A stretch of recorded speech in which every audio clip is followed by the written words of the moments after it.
Coverage of this match is sponsored by a group of Haddington supporters. Come on, Haddington! Come on, Haddington! Come on then.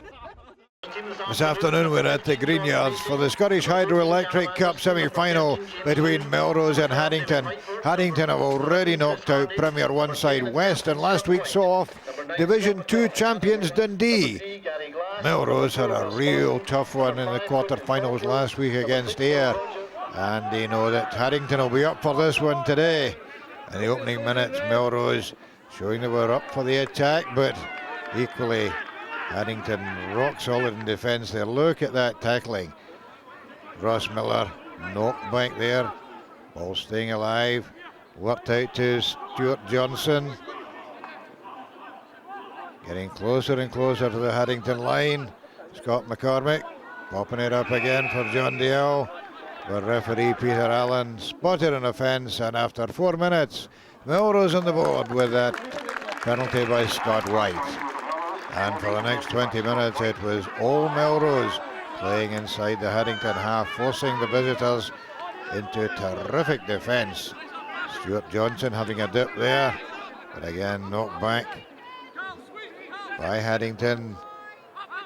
Neil Roger and Mark Morrison in there. Then the ball worked out wide, and a lovely pass out the back door to Jordan Macy. And Macy, was he in for the try? No, the eagle eye of touch judge Andy Healy spotted a foot in touch there. Melrose kept up the pressure though, and Haddington committing more and more and more players to defence. Melrose dragging them in there, going through the phases, showing that wee bit of patience until suddenly the gap opened. And there was no problem for David Whiteford to go in unopposed under the posts. And no problem for Scott White to convert the first try of the game. But straight from the kick-off, Haddington crunching into the tackle there on John Dale. And holding on to referee Peter Allen.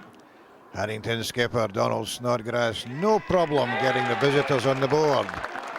With Melrose straight back into the attack.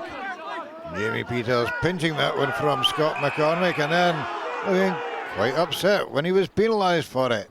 He had another chance for White though, and again straight through the post. 13-3 to Melrose with 5 minutes to go in the first half.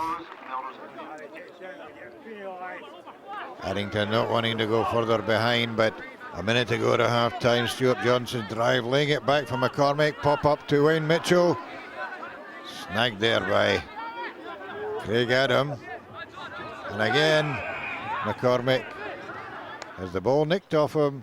Penalty Melrose. Straightforward kick for Scott White. 16-3 with half time looming.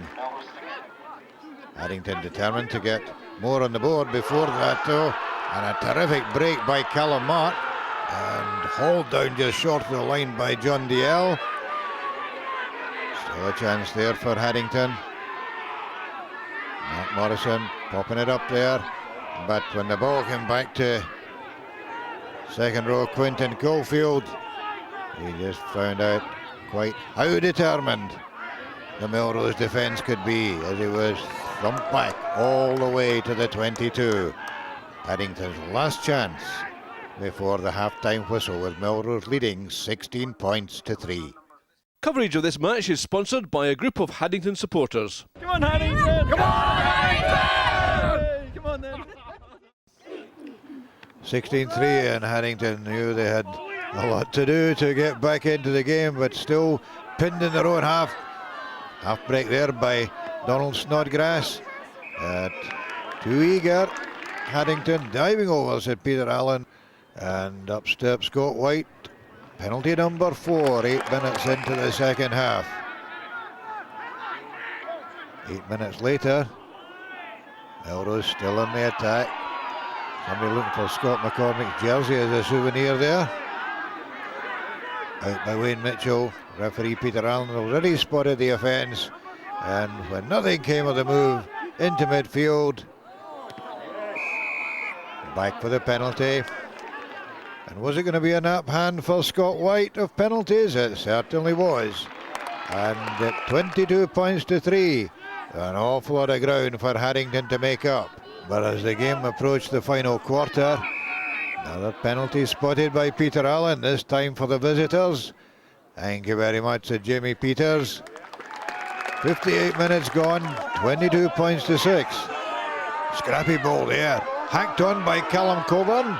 We tugged back by John Dale, and a bit of interference running there by Scott McCormick. And a girdle under the posts. All the chances for Haddington really to charge in on that one. Won the scrum. From that scrum they got a penalty, but chose to take another scrum. Eddie Pollock, their coach, was going bananas on the touchline, but then, well, he had to stand back and applaud as scrum half Sam Johnson nipped in under the posts. Simple conversion for Jamie Peters.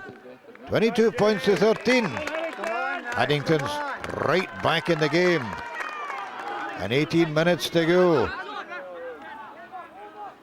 Melrose back on the attack, giving the ball plenty of air. And yes, it was that man, Jordan Macy, yet again, going in for the crucial try exactly the same way and exactly the same time as he'd done against Ayr the previous week. And that was one that broke the Haddington hearts. They didn't give up trying though. And right up to the end, couple of minutes to go. Penalty, 5 metres out from the Melrose line, taken quickly again. This time it was Neil Roger driving into the heart of the Melrose defence. The ball comes back. Lots of people waiting to lay claim to it, but the man driving over, getting the touch, was Dougie Orr off the substitutes bench and over for a try. Not the easiest of kicks, and a bit of pressure on Jamie Peters, but absolutely no nerves. Straight through the post, 78 minutes gone, 27-20. A converted try would tie up the scores, but much as Haddington looked desperately for that score, Craig Samuel there fending off Melrose tacklers, but the ball going to ground, a knock on, and that was the final play of the game. Haddington had given it absolutely everything, but look at Melrose, so had they. They're out on their feet. I think it was we wanted to go and just show that we could play. You know, I think we've been disappointed with our league form this year, and we just want to show what we can do as a club. And I think, particularly the second half, I think we showed that. I think the frustrating bit from our side is maybe we didn't start playing early enough. We almost gave the Melrose a little bit too much respect in the first half, and we maybe didn't play our game. We kicked too much ball away, and when we started playing, I think we had them worried. But they defended really, really well first 20-30 minutes, and that's what really kept them in the game for the tail end, you know, and they could have really pinched it the second half there. We got sloppy, we'd seem to score and then come off it a little bit. So Melrose go on to Murrayfield to defend the cup in a final that'll see them take on Heriots yet again. But Haddington, they can go back to Nielsen Park with their heads held high because they pushed Melrose right to the very edge in this one. This is Ron Evans for Scottish Rugby Television at the Greenyards.